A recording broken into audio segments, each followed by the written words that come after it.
Le coronavirus qui est aussi une forte préoccupation parmi les viticulteurs du Bordelais. Ils emploient de nombreux saisonniers venus de l'étranger. Oui, sans eux, la récolte est impossible, mais dans le contexte actuel, la venue de ces travailleurs suppose des précautions particulières.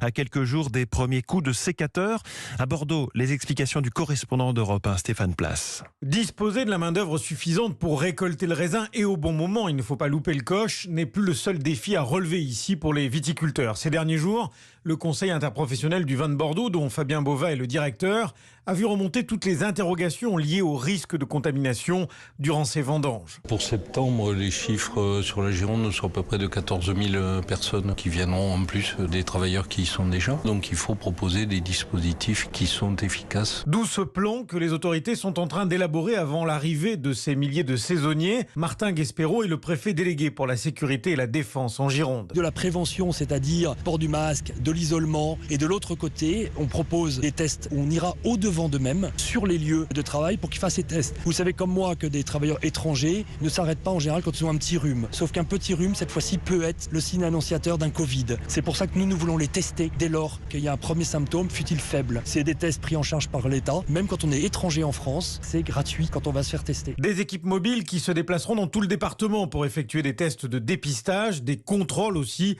sur les conditions d'hébergement de ces saisonniers durant ces vendanges sur fond de crise sanitaire. Bordeaux, Stéphane Place, Europe 1.